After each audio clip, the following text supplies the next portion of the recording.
हाँ जी, स्वागत है आपका एक बार फिर से हमारे यूट्यूब चैनल पे। और हमने पिछले लेक्चर में केमिकल काइनेटिक्स शुरू की थी, तो जिसमें हमने रिएक्शन रेट की बात की थी। ठीक है।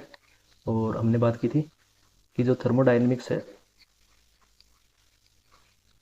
उससे कोई रिएक्शन है उस पर क्या इफेक्ट पड़ता है। ठीक है, थर्मोडायनेमिक्स मतलब रिएक्शन के बारे में क्या बात बताती है अपने को। और साथ ही हमने बात की थी केमिकल इक्विलिब्रियम के बारे में। यदि आपने वो लेक्चर नहीं देखा है तो आप डिस्क्रिप्शन में इसकी लिंक मिल जाएगी आपको, वहाँ से वो लेक्चर देख लेना। उसके बाद ये वाला लेक्चर आप कंटिन्यू कर लेना। ठीक है। तो आज हम इसी सीरीज़ को आगे कंटिन्यू कर रहे हैं और आगे के टॉपिक्स हम शुरू कर रहे हैं। और हम जो ये केमिकल काइनेटिक्स कर रहे हैं ये NCERT से लाइन टू लाइन कर रहे हैं। ठीक है। तो अभी आज हम बात करेंगे factors influencing rate of reaction. कौन कौन से जो फैक्टर्स हैं, factors influencing rate of reaction. ठीक है। तो देखो इसमें हमें तीन फैक्टर यहाँ पे स्टडी करने हैं। ठीक है। तो सबसे पहला क्या है, कंसंट्रेशन। और दूसरा क्या है अभी, टेम्परेचर। और तीसरा क्या है, कैटलिस्ट। ठीक है। तो सबसे पहले हम आज के इस लेक्चर में कंसंट्रेशन के बारे में बात करेंगे। ठीक है। तो हेडिंग डाल लीजिए आप यहाँ पे कि dependence of rate on concentration. ठीक है। हेडिंग क्या डालेंगे, dependence of rate on concentration. ठीक है, कंसंट्रेशन। तो देखो भाई, हमें पता है कोई रिएक्शन होती है। ठीक है। उसमें रिएक्टेंट होता है, उससे प्रोडक्ट बनते हैं। तो जो रिएक्टेंट्स हैं उनकी कंसंट्रेशन से भी क्या होता है, इसकी रेट पे इफेक्ट पड़ता है। ठीक है। तो उसके बारे में आज हम बात करने वाले हैं यहाँ पे। तो देखो कोई रिएक्शन है किसी दिए गए टेम्परेचर पर। ठीक है। दिए गए टेम्परेचर पर वो क्या करती है, जो रिएक्टेंट है या तो इस एक रिएक्टेंट पे और या दोनों पे या जितने भी रिएक्टेंट दिए गए हैं उन सब की कंसंट्रेशन पर और प्रोडक्ट की भी कंसंट्रेशन पर जो रेट है वो डिपेंड करती है। ठीक है। और ये चीज़ हम कहाँ देखेंगे, रेट लॉ के अंदर देखेंगे। ये चीज़ हम अभी कहाँ देखने वाले हैं, रेट लॉ के अंदर। ठीक है। तो देखिए कोई रिएक्शन है, उसका जो रेट है वो क्या करता है अभी, रिएक्टेंट की कंसंट्रेशन जैसे जैसे डिक्रीज होती है, जैसे जैसे क्या होती है, रिएक्टेंट की कंसंट्रेशन डिक्रीज होती है, वैसे वैसे रेट भी क्या होता है अभी, डिक्रीज होता है। Rate decreases with decrease in concentration of, decrease in the concentration of reactant. ठीक है। ठीक है भाई। और इसी तरह से यदि हम क्या करें, रिएक्टेंट की कंसंट्रेशन को बढ़ा दें तो क्या होगा, जो रेट है वो भी क्या होगा, बढ़ जाएगा। तो देखो इसको आप एक एग्जाम्पल से समझिए यहाँ पे। मान लीजिए हमारे पास क्या है, कोई इस तरह से कोई पानी की भरी हुई टंकी है। ठीक है। ये क्या है, यहाँ पे एक टंकी है और यहाँ पे क्या है, इसके एक होल है। ठीक है, यहाँ से पानी पास हो रहा है। अब टंकी हमें पता है ये यहाँ तक भरी हुई है। यहाँ तक जब भरी हुई है तब क्या होता है, जो यहाँ से पानी गिर रहा है वो अधिक दूरी तक जाके गिरेगा। ठीक है। जैसे जैसे इसमें पानी कम होता जाएगा वैसे वैसे क्या होगा, जो पानी का भाव है वो धीरे धीरे कम होता जाएगा, यहाँ पे आएगा, उसके बाद में यहाँ पे आएगा। तो ये एक छोटा सा एग्जाम्पल, इससे आप एक आइडिया लगा सकते हैं कि कैसे रिएक्टेंट की कंसंट्रेशन डिक्रीज होने के साथ में रेट ऑफ रिएक्शन है वो डिक्रीज होती है। ठीक है। तो अब देखिए बात यहाँ पे रेट लो की चल रही थी, इसको मैं एक बार यहाँ से साफ कर देता हूँ, ये हमारे काम का नहीं है। तो अब हम रेट लो को यहाँ पे ध्यान से देखने वाले हैं। ठीक है। क्या करेंगे, रेट लो को देखते हैं। चलिए जी, रेट लो। मान लीजिए कोई एक रिएक्शन है। ठीक है। प्लस और प्रोडक्ट क्या बन रहा है, सी और डी क्या है, प्रोडक्ट बन रहे हैं। ठीक है। अब जो ये स्मॉल ए और जो स्मॉल बी और सी और डी है, ये क्या है, इस रिएक्शन इस इक्वेशन को बैलेंस करने के लिए यहाँ पे लिखा गया है। ठीक है। ये आप जैसे जैसे हम चैप्टर में आगे बढ़ेंगे आपको ये चीज़ें और क्लियर होती जाएगी। ठीक है। तो इसके यदि हम रेट की बात करें, इसका रेट क्या लिख सकते हैं हम? Rate is directly proportional to concentration of reactant की पावर x और की पावर y।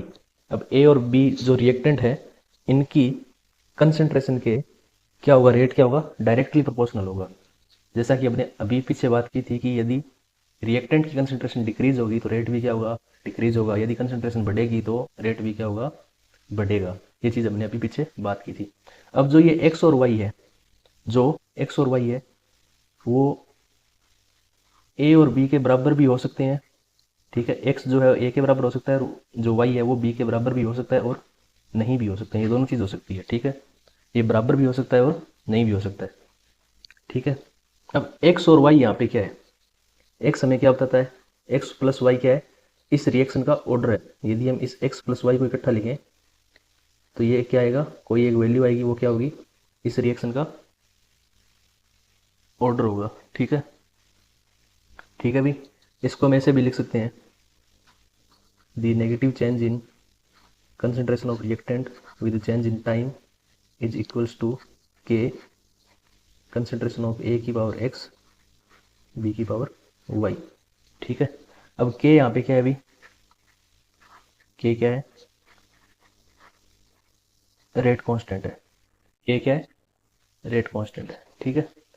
तो देखो, अब यहाँ पे जो x और y आए हैं, ठीक है, जो इनकी पावर में x और जो y है, ये कहाँ से आते हैं, इनकी बात हम अभी करते हैं। देखो एक एग्जांपल लेते हैं, ठीक है।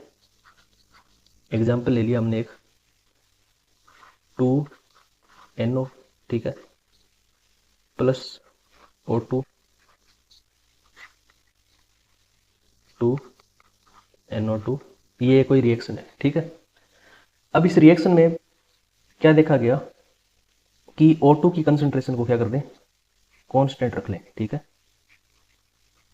O2 की कंसंट्रेशन क्या करें, कांस्टेंट रखें। और जो NO है इसकी कंसंट्रेशन क्या कर दें, डबल कर दें। जब NO की कंसंट्रेशन डबल कर दें और O2 की कंसंट्रेशन क्या रखें, कांस्टेंट रखें, तो जो रेट है वो क्या हो जाता है अभी, 4 गुना बढ़ जाता है। रेट क्या है, 4 गुना बढ़ जाता है। ये चीज़ हमें कहाँ से पता चली, ये एक्सपेरिमेंटली देखा गया कि जब हम NO की कंसंट्रेशन को डबल कर दें और O2 की कंसंट्रेशन कांस्टेंट रखें तो रेट है जो 4 टाइम्स हो जाता है, ठीक है। जो इनिशियल रेट था उसका 4 टाइम हो जाएगा, ठीक है। तो इससे यदि हम रेट लो लिखेंगे तो रेट क्या आएगा अभी, रेट बराबर NO की पावर 2 और O2, ठीक है। O2 की पावर में कुछ नहीं लिख रहे, इसका मतलब यह क्या है, यहाँ पे 1 है, ठीक है। अब यहाँ पे जो 2 और 1 है वो ध्यान दीजिए यहाँ से नहीं आया है। ये जो यहाँ पे 2 लिखा है इसके आगे जो 1 होगा, यहाँ से ये डायरेक्ट नहीं उठाया गया है। ये हमने अभी, जैसा कि मैंने आपको बताया, एक्सपेरिमेंट करके देखा गया कि जब NO की कंसंट्रेशन डबल की गई तो रेट है वो क्या हो गया, 4 गुना बढ़ गया, ठीक है। जब डबल करेंगे तो यहाँ पे क्या आएगा, 2 आएगा, ठीक है। तभी तो इसकी कंसंट्रेशन है वो 4 टाइम्स बढ़ेगी। तो अब आपको ये चीज़ क्लियर हो गई होगी कि ये एक्स और वाई है जो एक्सपेरिमेंटली डिटेक्ट किए जाते हैं, ना कि जो रिएक्शन के साथ ये जो नंबर्स लिखे होते हैं यहाँ पे जो बैलेंस करने के लिए इस इक्वेशन को लिखे होते हैं, ये नहीं होते। ये हम एक्सपेरिमेंटली डिटेक्ट करते हैं, ठीक है। एक्सपेरिमेंटली इन सब का पता किया जाता है। ऐसे ही हम एक एग्जाम्पल और लेते हैं, देखो एक एग्जाम्पल और लेते हैं, उसके बाद देखते हैं। देखो हाँ भाई, ये एग्जाम्पल क्या है, CHCl3 की रिएक्शन करवाई Cl2 के साथ में, तो क्या मिला, CCl4 प्लस HCl, ठीक है। जब इसके लिए एक्सपेरिमेंट्स किए गए और देखा गया तो इसका रेट लो क्या है अभी, इसका रेट लो आएगा आपका CHCl3 और Cl2 की पावर 1/2, ठीक है। ये आ गया, ठीक है भाई। तो देखो यहाँ पे अब जब मैं CHCl3 की पावर में कुछ भी नहीं लिख रहा तो इसका मतलब यहाँ पे क्या होगा, 1 आएगा, ठीक है। यहाँ पर क्या आएगा अभी, 1 आएगा, ठीक है। तो ये 2 एग्जाम्पल देख लिए हमने। एक एग्जाम्पल हम और देख लेते हैं। देखो यहाँ पे मैं एक एग्जाम्पल और ले रहा हूँ। अगला एग्जाम्पल है एथाइल एसीटेट का, ठीक है। एथाइल एसीटेट CH3COO C2H5 की रिएक्शन H2O के साथ करवाते हैं तो क्या होता है अभी, हाँ जी, CH3COOH। एसिटिक एसिड के साथ हमें क्या मिलेगा, एथाइल एल्कोहल मिलेगा। क्या मिलेगा, एथाइल एल्कोहल। अब इस रिएक्शन के लिए जब हम रेट लो लिखते हैं तो क्या आता है अभी, KCH3COOH5 की पावर 1 और H2O की पावर 0। ठीक है, तो ये इसका रेट लो आ जाएगा। ठीक है भाई, इसके बारे में हम आगे वाली क्लास में डिटेल में बात करेंगे। ये स्यूडो फर्स्ट ऑर्डर रिएक्शन का एग्जांपल है। ठीक है, स्यूडो ऑर्डर रिएक्शन के बारे में हम अगली क्लास में बात करेंगे। पहले हम यहाँ पे ऑर्डर ऑफ रिएक्शन देख लेते हैं कि ऑर्डर क्या होता है। तो अभी तक हमने पीछे 3 एग्जाम्पल देखे।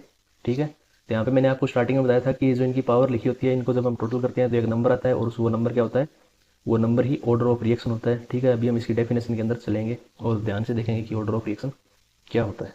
ठीक है, इससे पहले आप एक बात वापस नोट कर लीजिए कि जो किसी भी रिएक्शन के लिए रेट लो है, वो उस रिएक्शन को देख के प्रेडिक्ट नहीं कर सकते कि जैसे ये केमिकल इक्वेशन यहाँ पे लिखी हुई है और आप इसको देख के लिख दो कि हाँ यहाँ पे एक है, यहाँ पे एक है और इसकी पावर में एक एक लगा दो। नहीं, ऐसा नहीं लिख सकते हम। इसको एक्सपेरिमेंटली डिटेक्ट किया जाता है। थ्योरेटिकली हम नहीं बता सकते कि यहाँ पे इनकी पावर में क्या आएगा। ये सारे के सारे डेटा एक्सपेरिमेंटली आते हैं। ठीक है, तो आगे हम बात करते हैं ऑर्डर ऑफ रिएक्शन की। ठीक है, ऑर्डर ऑफ रिएक्शन की। तो इससे पहले एक बार में एक सेकेंड इसको,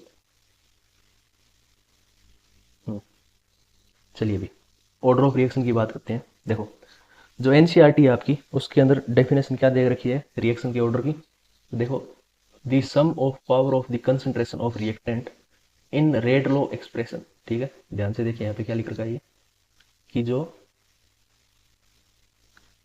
रेट लॉ का जो एक्सप्रेशन है, ठीक है, जो रेट लॉ अभी हमने पीछे देखे थे, उनके अंदर जो पावर थी कंसंट्रेशन टर्म के ऊपर, ठीक है, वही क्या होता है, रिएक्शन का ऑर्डर होता है। ठीक है, the sum of power of the concentration of reactants in rate law expression is called the order of the chemical reaction. ये चीज़ हम अभी देख कर आए थे। तो इसको मैं एक बार वापस यहाँ पे लिख रहा हूँ। क्या होगा अभी, रेट इज इक्वल टू के ए की पावर एक्स बी की पावर वाई। ठीक है, एक्स प्लस वाई बराबर क्या होगा, एन होगा, और जो एन है वो क्या होगा, उस रिएक्शन का ऑर्डर होगा। ठीक है, अब एक्स और वाई यहाँ पे क्या दिखाते हैं कि जो रिएक्टेंट है उनकी कंसंट्रेशन उस रिएक्शन की रेट के लिए कितनी सेंसिटिव है। मान लीजिए इस कोई एक रिएक्शन है, ठीक है, मैं यहाँ पे लिख रहा हूँ ए प्लस बी से कोई प्रोडक्ट बन रहा है पी।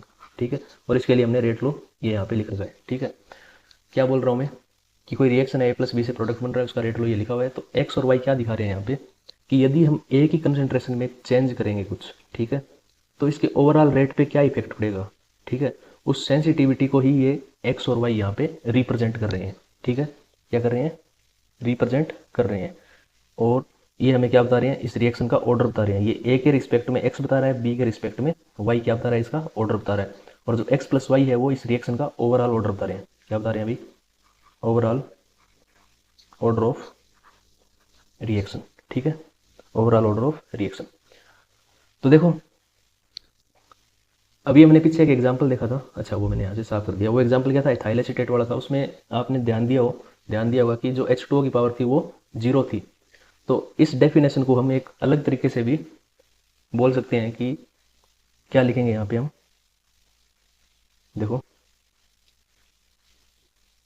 कि कोई रिएक्शन है, ठीक है, कोई रिएक्शन है, उसके अंदर इफेक्टिवली उसकी जो रेट डिटरमाइनिंग स्टेप है, ठीक है, कोई रिएक्शन है, उसका क्या है, रेट डिटरमाइनिंग स्टेप है, उसके अंदर इफेक्टिवली पार्टिसिपेट करने वाले जो रिएक्टेंट है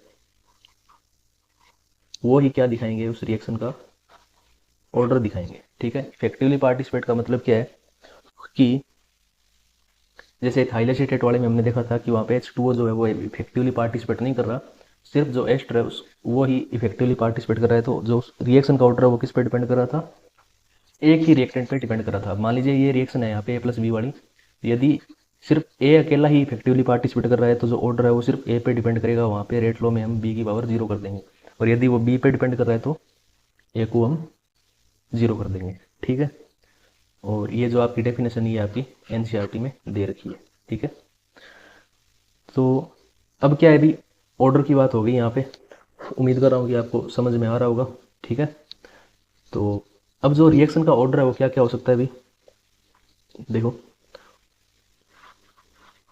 रिएक्शन का ऑर्डर है वो एक हो सकता है, दो हो सकता है, तीन हो सकता है, ठीक है, हाँ जीरो भी हो सकता है, और फ्रैक्शन में भी हो सकता है। रिएक्शन का ऑर्डर जो है क्या हो सकता है अभी, फ्रैक्शन में हो सकता है। फ्रैक्शन वाले का एग्जांपल हमने यहाँ पे देखा था, कहाँ गया अभी वो, हाँ ये CH3 वाला। देखो इसका यदि हम ऑर्डर देखें तो इस x प्लस वाई को कैलकुलेट करेंगे, x प्लस वाई बराबर क्या आएगा, ये 1 प्लस 1/2 बराबर ये 1.5 आ जाएगा, ठीक है। तो ऑर्डर जो है वो फ्रैक्शन में भी हो सकता है, ठीक है। और अब क्या है अभी, इस रेट कांस्टेंट अभी, हाँ जो ये रेट कांस्टेंट आया था, जब ये हम रेट लो लिख रहे थे तो यहाँ पे बार बार एक ये के आ रहा था, जिसको हमने कहा था ये रेट कांस्टेंट है। तो इस रेट कांस्टेंट की यूनिट लिख लेते हैं, क्या लिख लेते हैं, यूनिट ऑफ रेट कांस्टेंट, ठीक है। रेट कांस्टेंट की यूनिट की बात करें, एक सेकंड,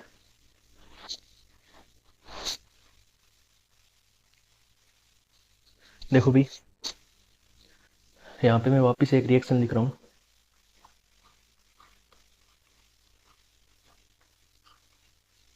ठीक है, प्लस डी, ठीक है, ये कोई एक रिएक्शन है, ठीक है। इसके लिए रेट लो क्या होगा अभी, अभी हम पीछे लिख के आए थे वो सेम ही होगा, के ए की पावर एक्स बी की पावर वाई, ठीक है। और एक्स प्लस वाई क्या होगा, ऑर्डर ऑफ रिएक्शन, जो इस पूरी रिएक्शन का क्या है ऑर्डर होगा, X to X plus Y बराबर एन, जो कि क्या होगा ऑर्डर होगा इस रिएक्शन का, ठीक है। तो देखिए एक्स प्लस वाई की बात होगी, अब हम इस के को इधर लेके आएंगे, ठीक है। तो क्या आएगा अपने पास में, रेट अपॉन में कंसंट्रेशन ऑफ ए की power X concentration of B की पावर वाई, ये आ जाएगा। तो अब याद कीजिए आप, पिछला लेक्चर यदि आपने देखा हो तो उसमें हमने जो रेट है उसकी यूनिट लिखी थी, ऐसा यूनिट उसकी हमने लिखी थी, क्या थी वो थी कंसंट्रेशन, ठीक है, कंसंट्रेशन टाइम इनवर्स ये थी, ठीक है। अब यहाँ पे मैं x प्लस वाई है, इसको क्या कर सकता हूँ, ये a और b क्या है कंसंट्रेशन टर्म ही है ना, तो इसको मैं यहाँ पे कंसंट्रेशन लिख सकता हूँ, ठीक है।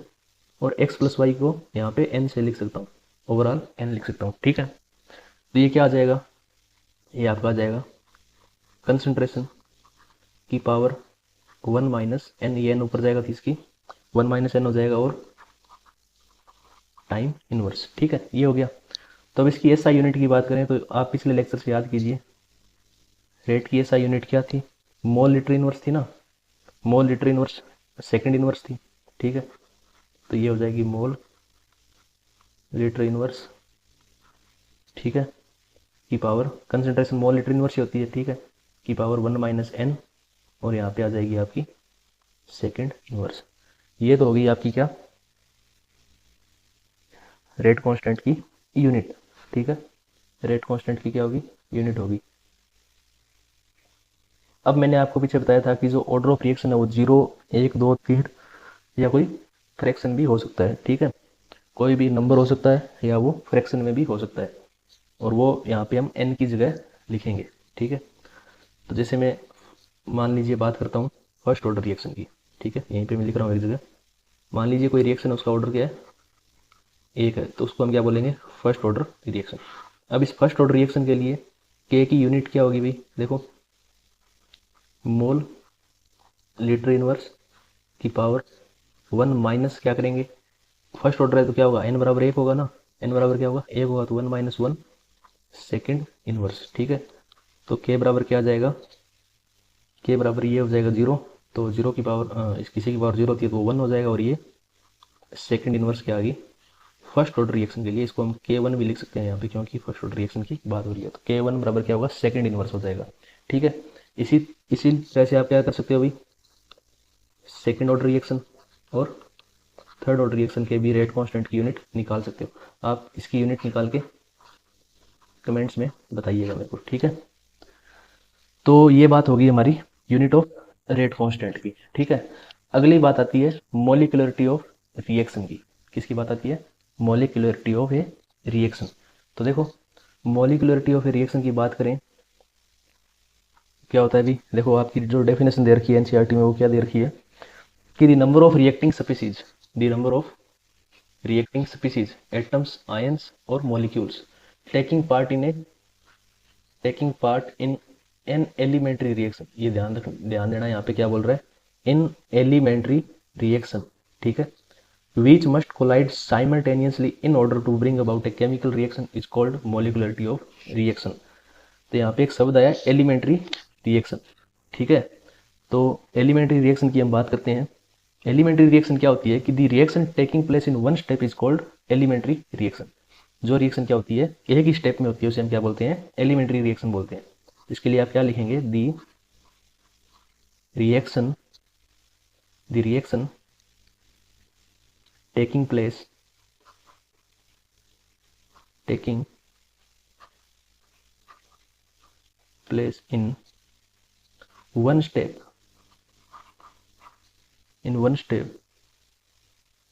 are called, आर आ रहा था यहाँ पे, आप रिएक्शंस कर लीजिए, ठीक है। The reactions taking place in one step are called elementary reaction, ठीक है। ये ध्यान में रखना, एलिमेंट्री रिएक्शन का मैं बता रहा हूँ आपको। आगे जब हम स्यूडो ऑर्डर और जीरो ऑर्डर रिएक्शन की बात करेंगे तब ये आपको काम आने वाला है। तो इसको आप यहीं से ध्यान में रखना कि मॉलिक्यूलरिटी सिर्फ एलिमेंट्री रिएक्शन के बारे में, मॉलिक्यूलरिटी का मतलब आ रहा है तो एलिमेंट्री रिएक्शन की बात हो रही है, ठीक है। तो अब मॉलिक्यूलरिटी को देखते हुए जो रिएक्शन है वो यूनिमोलिकुलर हो सकती है, ठीक है। क्या हो सकती है, यूनिमोलिकुलर। यूनिमोलिकुलर का मतलब क्या हुआ कि उसमें जो रिएक्टिंग स्पीसीज है वो क्या होगी, एक ही होगी। रिएक्टिंग स्पीसीज क्या है, एक ही होगी। जैसे इसका एग्जांपल लें, decomposition of ammonium nitrate, decomposition of ammonium nitrate. तो देखो ये रिएक्शन क्या होती है, NH4NO2 से क्या बन रहा है अभी, N2 प्लस 2H2O। तो ये क्या यूनिमोलिकुलर रिएक्शन का एग्जाम्पल है, ठीक है। इसी तरह से हम बाईमोलिकुलर रिएक्शन की भी बात करते हैं। इसी तरह क्या हो सकती है, कोई रिएक्शन बाईमोलिकुलर भी हो सकती है। क्या हो सकती है, बायो नहीं, बाई मॉलिकुलर रिएक्शन भी हो सकती है। तो बाई मॉलिकुलर रिएक्शन का एग्जांपल क्या होगा अभी, डिसोसिएशन ऑफ हाइड्रोजन आयोडाइड। इसको मैं डायरेक्ट लिख देता हूँ यहाँ पे, 2HI हाइड्रोजन आयोडाइड है, ठीक है। इससे क्या हो रहा है, H2 प्लस I2 बन रहा है, ठीक है। इसी तरह से कोई रिएक्शन है वो क्या हो सकती है अभी, ट्राई मॉलिकुलर भी हो सकती है। क्या हो सकती है, ट्राई मॉलिकुलर भी हो सकती है। ट्राई मॉलिकुलर रिएक्शन का एग्जाम्पल क्या है, 2NO प्लस O2, ठीक है। क्या बनेगा, 2NO2। तो देखो यूनिमोलिकुलर, बाईमोलिकुलर और ट्राईमोलिकुलर तीन प्रकार की रिएक्शन हमने देख ली on the basis of molecularity, ठीक है। तो यहाँ पे क्या मतलब है कि यहाँ पे देखो यूनिमोलिकुलर रिएक्शन में जो रिएक्टिंग स्पीसीज है वो क्या है, एक ही है, अकेला क्या है, अमोनियम नाइट्रेट है यूनिमोलिकुलर रिएक्शन में। बाईमोलिकुलर रिएक्शन की बात करें तो यहाँ पे देखो रिएक्टिंग स्पीसीज कितनी है, दो है, ठीक है। हाइड्रोजन आयोडाइड क्या है, ये दो मॉलिक्यूल्स रिएक्ट करके H2 और I2 बनाएंगे, ठीक है। ट्राई मॉलिकुलर रिएक्शन की बात करें तो इसमें क्या है, जो मॉलिकुलरिटी है वो तीन है, तीन कैसे है, दो ये और एक इसकी। तो मॉलिकुलरिटी कितनी होगी, तीन हो गई, ठीक है। मॉलिकुलरिटी कितनी होगी भी इसकी, तीन हो जाएगी, ठीक है। तो ये एक बार आप वापस देख लो, the number of reacting species, atoms, ions और molecule taking part in elementary reaction which must collide simultaneously in order to bring about a chemical reaction is called molecularity of a reaction. और यहाँ पे आप elementary reaction का ध्यान में रखोगे, ठीक है। और अब एक बात और क्या है, वो बात ये है कि कोई रिएक्शन है जिसकी मॉलिकुलरिटी क्या है अभी, जिसकी मॉलिकुलरिटी तीन या तीन से ज़्यादा है, तीन या तीन से ज़्यादा है, थ्री और मोर देन 3, ठीक है। ये रिएक्शन बहुत ही रेयर होती है। क्या होती है? अभी बहुत ही रेयर होती है। क्यों होती है? ये जब हम आगे चलेंगे तो कॉलिजन्स के बारे में पढ़ेंगे, तब हमें ये चीज़ समझ में आएगी कि ये रिएक्शन रेयर क्यों होती है, ठीक है। अब एक आता है आपके कॉम्प्लेक्स रिएक्शन। क्या आती है? कॉम्प्लेक्स रिएक्शंस, ठीक है। कॉम्प्लेक्स रिएक्शन क्या होती है? देखो, अभी हमने एलिमेंट्री रिएक्शन की बात की थी। एलिमेंट्री रिएक्शन तो वो होती है जो सिर्फ एक स्टेप में कंप्लीट हो जाती है, वो क्या होती है? एलिमेंट्री रिएक्शन होती है। जो कॉम्प्लेक्स रिएक्शन होती है वो मोर देन वन स्टेप में कंप्लीट होती है, ठीक है। तो इसके लिए हम क्या लिखेंगे? कॉम्प्लेक्स रिएक्शन, ठीक है। कॉम्प्लेक्स रिएक्शन में क्या होता है? अभी complex reaction involving more than 3 molecules in stoichiometric equation must take place in more than one step, ठीक है। तो कॉम्प्लेक्स रिएक्शन का नेचर क्या है कि वो मोर देन वन स्टेप में होगी तभी वो कॉम्प्लेक्स रिएक्शन होगी, और मॉलिक्यूलरिटी यदि 3 या 3 से ज़्यादा होगी तो वो कॉम्प्लेक्स रिएक्शन ही होगी जनरली, ठीक है। मैं जनरली बोल रहा हूँ, जरूरी नहीं है कि हमेशा हो, ठीक है। तो इसका एग्जाम्पल देख लेते हैं कॉम्प्लेक्स रिएक्शन का। इसके बारे में ज़्यादा डिटेल में हम यहाँ पे नहीं पढ़ेंगे, ठीक है। इसका एग्जाम्पल क्या है? KClO3 plus 6FeSO4 plus 3H2SO4, ठीक है। और इससे कोई प्रोडक्ट बन रहा है KCl प्लस 3FeSO4 Fe2, ठीक है। Fe2SO4 3 plus 3H2O। अब यदि हम इसकी मोलिकुलरिटी की बात करें तो देखो कितनी निकल के आती है यहाँ पे, 1, 6 ये और 3 ये, टोटल 10 आ जाती है। लेकिन ये मोलिकुलरिटी पॉसिबल नहीं है। पॉसिबल नहीं है तो क्या होगा?